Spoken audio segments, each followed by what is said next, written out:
اب ناظرین، ایک حنیف عباسی صاحب نے ایک جملہ بولا اور وہ میں سمجھتا ہوں کہ ایک قتل کی دھمکی ہے ایک طرح سے، کیونکہ عمران خان صاحب پہ جب پچھلی مرتبہ قاتلانہ حملہ ہوا تو اس سے پہلے ماحول بنایا گیا تھا۔ اب حنیف عباسی صاحب کا جو جملہ ہے میں آپ کے سامنے رکھ دیتا ہوں۔ انہوں نے کہا اگر یہ رویہ نہ بدلا تو ایسا نہ ہو کہ ان کے لیڈر کی وقت سے پہلے ہی فاتحہ پڑھ لی جائے۔ یہ اب قتل کی دھمکی، فاتحہ تو اس کی پڑھی جاتی ہے جس کا انتقال ہو جاتا ہے، کہ اگر رویہ نہ بدلا۔ کون سا رویہ ہے؟ وہ کہتے ہیں ہمیں ہمارے پولیٹیکل رائٹس دیے جائیں، وہ یہ کہتے ہیں کہ ہمیں ہمارا مینڈیٹ واپس کیا جائے، وہ یہ کہتے ہیں کہ جو جبری طور پہ انسانوں کو لاپتہ کر رہے ہیں، انسانی حقوق کی پامالیاں کر رہے ہیں، وہ ختم کی جائے۔ تو اس کو رویہ بدلنے کی ضرورت کیا ہے؟ یہ تو بہترین رویہ ہے۔ اس معاملے کو لے کر عمران خان صاحب کو قتل کرنے کی ایک طرح سے دھمکی دی ہے کہ وقت سے پہلے ہی فاتحہ نہ پڑھ لی جائے۔ یہ بڑا افسوسناک ہے۔ حنیف عباسی صاحب نے اپنی زندگی میں خود بھی مشکلات دیکھی ہیں، مجھے لگتا تھا ان لوگوں نے کچھ سیکھا ہوگا، لیکن افسوس صورتحال آپ کے سامنے ہے۔ اب ناظرین آ جائیں واپس آئینی ترمیم کے اوپر۔ نواز شریف صاحب آئے قومی اسمبلی میں، انہوں نے آئینی ترمیم کے لیے ووٹ ڈالا۔ اب یہ وہ نواز شریف ہیں جنہوں نے بار بار یہ بات کی کہ جرنیلوں سے آزادی کا انہوں نے نعرہ لگایا۔ وہ ہمیشہ یہ کہتے رہے کہ جرنیلوں نے پاکستان کو تباہ کیا، جرنیل جو ہے وہ چیزوں کو خراب کرتے ہیں، یہ ملٹری کے جرنلز جو ہیں انہوں نے امن و امان کو بھی خراب کیا۔ یہ بار بار نواز شریف صاحب کہتے رہے، اور آج وہی نواز شریف صاحب بیچارے ایک جرنیل کی خوشامد میں سینئر اردلی بن گئے۔ شہباز شریف صاحب کو تو اردلی کا عمران خان صاحب نے، اب نواز شریف صاحب ان سے سینئر ہیں، تو انہوں نے آ کر بھی وہی کام کیا۔ نواز شریف کے سامنے ایک بڑی عجیب صورتحال تب پیدا ہوئی، اور مجھے بڑا امبیرسنگ لگا وہ لمحہ، وہ صورتحال، جب میاں نواز شریف صاحب وہاں پہ موجود تھے اور ان کے سامنے اپوزیشن کے اراکین یہ نعرے لگا رہے تھے کہ نہ وہ بھاگا نہ بیمار، قیدی نمبر 804۔ یعنی عمران خان صاحب نواز شریف صاحب کی طرح بھاگے بھی نہیں، کوئی ڈیل نہیں کی اسٹیبلشمنٹ کے ساتھ، کوئی خصوصی طیارہ لے کر پاکستان سے باہر نہیں گئے، اور نہ انہوں نے بیماری کا بہانہ بنایا۔ تو نہ وہ بھاگا نہ بیمار، قیدی نمبر 804۔ میاں صاحب کو یہ نعرے سننے پڑے، مجھے ان پہ ترس بھی آ رہا تھا کہ 3 مرتبہ کا وزیر اعظم رہنے والا شخص آرمی چیف کو تا حیات مراعات اور استثنا دینے کے لیے ایوان میں آ رہا ہے، عدلیہ کو مکمل طور پہ تباہ کرنے کے لیے ایوان میں آ رہا ہے، سپریم کورٹ آف پاکستان کو عملی طور پہ تقریباً ختم کرنے کے لیے ایوان میں آ رہا ہے، ججز کو ایک حکومت کا ماتحت ادارہ بنانے کے لیے ایوان میں آ رہا ہے۔ تو میں نے آپ کو 2 دن پہلے عرض کیا تھا کہ نواز شریف صاحب اس سارے گیم کا حصہ ہیں۔ بہت سارے لوگ ایسی باتیں پھیلا رہے تھے کہ نواز شریف صاحب اس سے خوش نہیں ہیں، انہیں یہ پسند نہیں ہے۔ ناظرین، ایک بڑی آفر کی ہے محمود اچکزئی صاحب نے اسمبلی میں کھڑے ہو کر، تو یہ جو آفر ہے اس سے ویسے فائدہ اٹھانا چاہیے، بمپر آفر ہے۔ اور انہوں نے یہ کہا کہ عمران خان سے یہ لوگ ڈر رہے ہیں نا، اگر آپ عمران خان سے ڈر رہے ہیں تو میں آپ کو عمران خان سے گارنٹی لے کر دیتا ہوں کہ وہ کسی کو کوئی سزا نہیں دے گا۔ آئیں مل کر بیٹھیں اور جمہوریت کو بچانے کے لیے اکٹھے ہو جائیں۔ دیکھیں، سیاستدانوں کو یہی ڈر ہے نا کہ عمران خان آئے گا تو ہم نے جو 2 نمبری کی ہے، فراڈ کیا ہے، ہم دوبارہ پھنس جائیں گے۔ تو محمود خان اچکزئی نے کہا جی میں گارنٹی لے کر دیتا ہوں عمران خان سے کہ آپ کو کچھ نہیں کہے گا، لیکن سارے ڈرے ہوئے ہیں۔ آرمی چیف نے وہ لے لیا استثنا ساری زندگی کے لیے۔ ایسا خوف ہم نے کبھی کسی ملٹری جنرل کے کیریئر میں دیکھا نہیں تھا۔ جنرل تو بڑے مضبوط ہوتے ہیں، بڑے دلیر ہوتے ہیں، اور اتنی بہادر فوج کا ایسا جرنیل کہ اس کو استثنا لینا پڑ جائے صرف اس ڈر سے کہ میرے اوپر کوئی مقدمہ نہ ہو جائے، یہ بڑی معیوب بات ہے، بڑی تکلیف دہ بات ہے۔ اچھا، میں نا تھوڑا خوش فہمی میں بھی چلا جاتا ہوں کبھی کبھی، مجھے لگتا ہے کہ ہو سکتا ہے کہ یہ ترمیم کے اندر تبدیلی کروائی جا رہی ہو سکتا ہے کہ آرمی چیف کہہ دے کہ بھئی میرا استثنے والی شک جو ہے وہ ختم کر دیں۔ یعنی خوش فہمی کبھی کبھی پال لینی چاہیے، دیکھتے ہیں کیا ہوتا ہے۔ بہرحال یہ عمران خان صاحب کا خوف تو ان کے سر پہ سوار ہے، اور اس میں ایک جو سٹیٹمنٹ ہے وہ چودھری نثار صاحب کا بھی آیا۔ چودھری نثار صاحب کا ایک پرابلم ہے، وہ ہمیشہ دیر کر دیتے ہیں، جو بھی کام کرنا ہوتا ہے دیر سے کرتے ہیں، جب ان کا وقت ہوتا ہے اس وقت وہ کام نہیں کرتے، جب کام کا ڈنگ نکل جاتا ہے نا تب وہ کام کرتے ہیں۔ وہ یہ کہتے ہیں 27ویں ترمیم عمران خان کے ڈر سے کی گئی ہے، جس بات کا ڈر ہے وہ مجھے معلوم ہے، لیکن میں ابھی بتا نہیں سکتا، مناسب وقت پر بتاؤں گا۔ چودھری نثار سہیل افریدی صاحب نے جو جرگہ کروایا خیبر پختونخوا میں، اس نے کافی زمین کو گرم کیا، اور اسٹیبلشمنٹ کے لیے دیکھیں چیزیں وہ بہتر ہوتی ہیں جن کے فیصلے اسٹیبلشمنٹ خود کرے، اس میں پھر وہ کیلکولیٹ کرتے ہیں اپنے مطابق. لیکن جب سیاستدان فیصلے اپنے ہاتھ میں لے لیں تو پھر وہ کیلکولیشن کرتے ہیں عوام کی مرضی کے مطابق. اور نارملی پاکستان جیسے ملکوں میں یا تھرڈ ورلڈ کنٹریز میں جو اسٹیبلشمنٹ کے فیصلے ہوتے ہیں وہ عوام کے فیصلوں سے متصادم ہوتے ہیں، کیونکہ اسٹیبلشمنٹ اپنا مفاد دیکھ رہی ہوتی ہے اور پبلک جو ہے اس کا مفاد اس سے تھوڑا ہٹ کے الگ ہوتا ہے. اب یہاں پہ جو اعلامیہ جاری ہوا وہ بہت امپورٹنٹ ہے. ایک تو یہ بڑا انپریسیڈنٹڈ تھا، اس پہ شاباش دینی چاہیے خیبر پختونخوا کی حکومت کو، اور یہ امید کرنی چاہیے کہ یہ ایک آغاز ہے پولیٹیکل ڈیبیٹ کا پاکستان کے اہم ترین مسئلے کے اوپر. دیکھیں ہمیں بڑے مسائل کیا ہیں، ہم ایک سیاسی طور پہ عدم استحکام کا شکار ہیں، ہمارے جو ہے وہ کلائمیٹ چینج کے بڑے سیریس ایشوز ہیں، ہمارے یہاں دہشت گردی کا بڑا سیریس مسئلہ پاکستان میں ہے، معاشی نقطہ نظر سے پاکستان ایک کانسٹنٹ پالیسی نہیں بنا پا رہا. یہ وہ چیزیں ہیں جنہیں پاکستان میں درست کرنے کی ضرورت ہے. اگر اسٹیبلشمنٹ کو باہر نکال کے پاکستان کے سیاستدان رفتہ رفتہ اس رستے پہ چل پڑیں، 1 سال 2 سال 4 سال جتنا بھی ٹائم لگائیں، اسٹیبلشمنٹ کو باہر نکال دیں اور خود ایک کنسنسس جنریٹ کر پائیں تو یہ ایک بہت بڑی کامیابی ہوگی اور پاکستان اس سے آگے بڑھے گا. تو کم سے کم اس طرف چل پڑے. اب امید کی جاتی ہے کہ آئندہ بھی ایسی چیزیں ہوگی. اعلامیہ امپورٹنٹ ہے. دیکھیں 324-25 ووٹ چاہیے تھے، 331 ووٹ پڑے. نواز شریف نہ بھی آتے تب بھی یہ آئینی ترمیم ہو جاتی، لیکن نواز شریف صاحب کو اس آئینی ترمیم کے لیے آنا پڑا. وہ اس لیے آنا پڑا کہ ایک تو انہیں لاسٹک کی شلوار ہے ان کے پاس. میاں نواز شریف صاحب جو ہے انہیں جعلی الیکشن جتوایا گیا ہے فارم 47 پہ. کینسر زدہ پیشنٹ یاسمین راشد صاحبہ ان کو جیل میں بند کر کے میاں صاحب کو جعلی سیٹ دی گئی ہے. ایک تو وہ خوف ہے کہ وہ ان سے چھن جائے گی، دوسرا میاں نواز شریف صاحب ذاتی طور پہ اس کے حامی ہیں. میں نے آپ کو 2 دن پہلے بتایا تھا کہ میاں صاحب نے اپنے ساتھیوں کو کہا کہ ہر حال میں ہمیں ضرورت ہے عاصم منیر صاحب کی، ان کو ہماری اتنی ضرورت نہیں ہے جتنی ہمیں ان کی ضرورت ہے، اور جو یہ کر سکتے ہیں وہ کوئی اور نہیں کر سکتا. یہ میں نے آپ کو 1 دن پہلے بتایا بھی تھا، 1-2 دن پہلے. ناظرین، زرداری صاحب بھی آپ کو یاد ہوں گے جنہوں نے فوج کے جرنیلوں کو یہ کہا تھا کہ تم 3 سال کے لیے آتے ہو اور ہم نے ہمیشہ یہی رہنا ہے. لیکن اب انہوں نے خود ایک جرنیل کو 3 سال سے بڑھا کے 5 سال اور پھر تا حیات کر دیا، بلکہ تا حیات انہیں استثناء بھی دے دیا. بلاول نے نا ایک بڑی زبردست تقریر کی اپنی طرف سے. وہ ایک جملہ دوسرے سے مل ہی نہیں رہا تھا، ایک ایسا کنفیوژن تھا. ہمیشہ گڈی گڈی ماحول میں بلاول نے تقریریں کی ہیں، اچھا ماحول بنا کر دیا گیا. نئے سیاستدان ہیں، انرجی شو کرتے ہیں. لیکن بلاول نے جو بات چیت کی نا تو مجھے ترس آ رہا تھا کہ یار ایک بات دوسری بات سے مل نہیں رہی.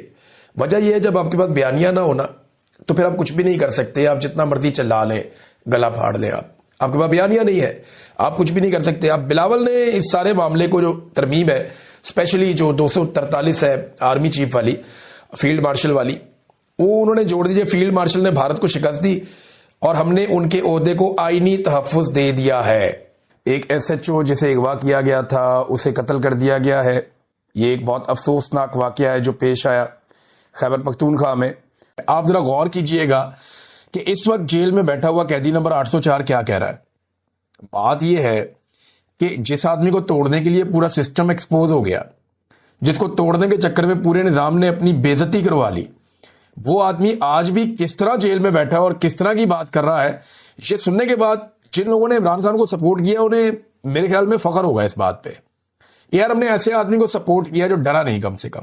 یعنی میاں صاحب کو بھی لوگوں نے سپورٹ کیا تھا ایک ٹائم پہ، ہم بھی میاں صاحب سے امید لگا کے بیٹھے ہوئے تھے، وہ غلطی ہوئی ہم سے، اور بہت سارے ہمارے دوست ہیں انہوں نے بھی میاں صاحب سے امیدیں لگائی تھی. لیکن جس نے میاں صاحب سے امید باندھی تھی وہ امید ٹوٹ گئی اور میاں صاحب نے مایوسی پھیلائی. عمران خان نے وہ نہیں کیا. سٹیٹمنٹ سنیں آپ. وہ کہتے ہیں کہ جب ایک قوم اپنے حق کے لیے خود کھڑی ہو جاتی ہے پھر اس کو کوئی طاقت جھکا نہیں سکتی.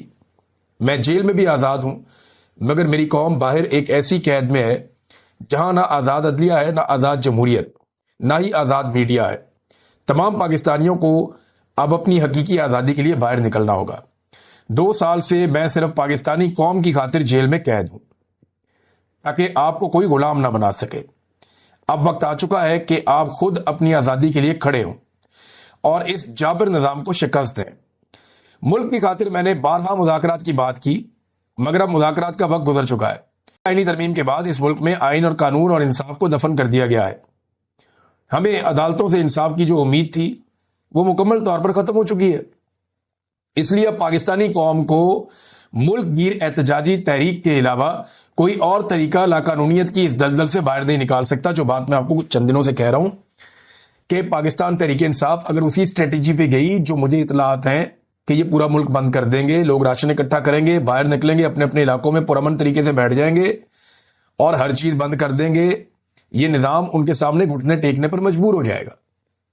عمران خان صاحب وہی بات کر رہے ہیں, اس سے ملتی جلتی بات کر رہے ہیں, اور وہ یہ کہہ رہے ہیں کہ مذاکرات کا وقت گزر چکا ہے. حالانکہ عمران خان صاحب کی پارٹی کے بہت سارے لوگ بیچارے روزانہ کی بنیاد پہ کوشش کرتے ہیں مذاکرات کر لیں, کوئی یہاں سے کرتا ہے, کوئی وہاں سے کرتا ہے. عمران خان صاحب کو جا کے جیل میں بہت سارے ان کے ساتھی ملے, انہوں نے جا کر کہا جی میری ڈیوٹی لگائیں میں بات کرتا ہوں. کوئی اور آتا ہے جی میری ڈیوٹی لگائیں میں بات کرتا ہوں.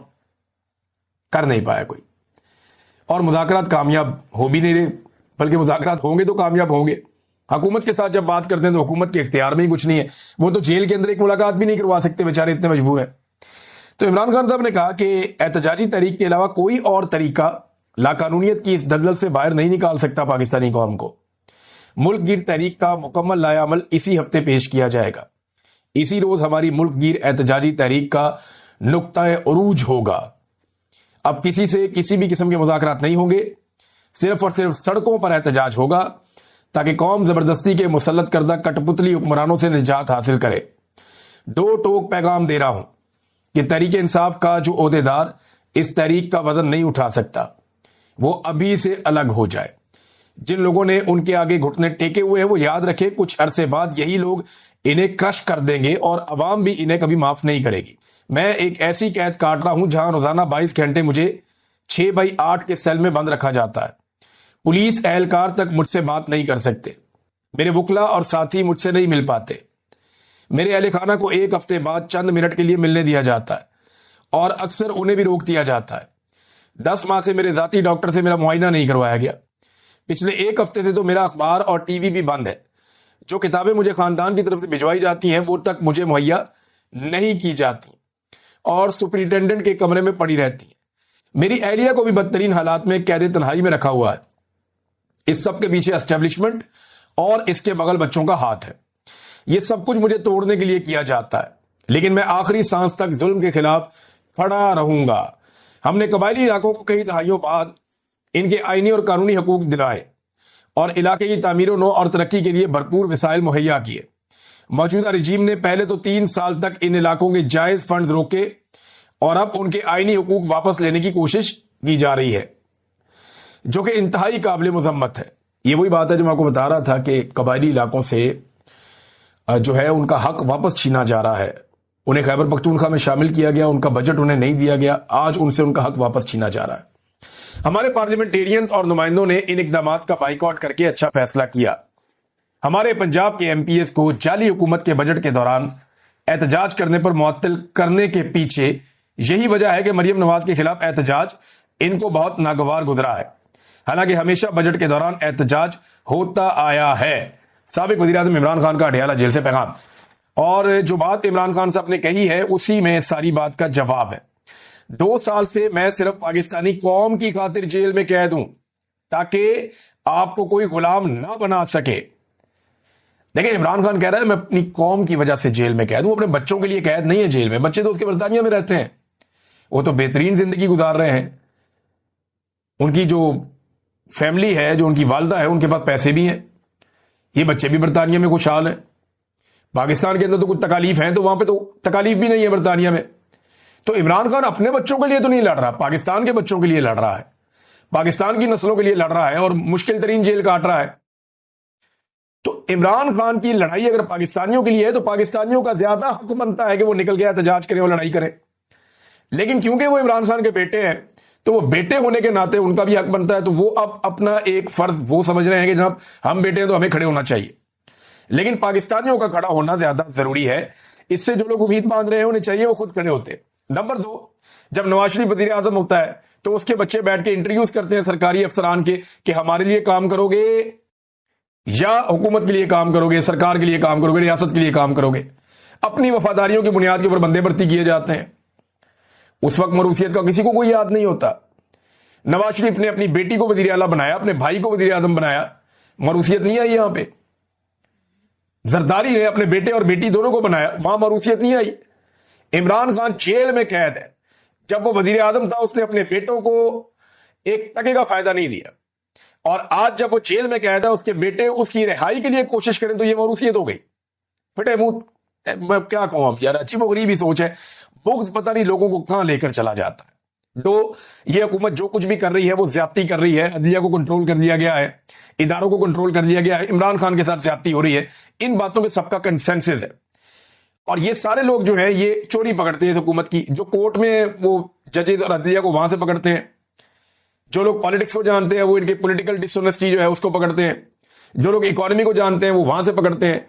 تو یہ ان سارے لوگوں کو انہوں نے شارٹ لسٹ کیا کہ ان لوگوں کو فارغ کر دیا جائے یا ان لوگوں سے جان چھڑائی جائے. پروپیگنڈا کیا کیا جا رہا ہے, یہ بہت عجیب بات ہے, اس کو ذرا تھوڑا سیدھا کر لیتے ہیں معاملے کو.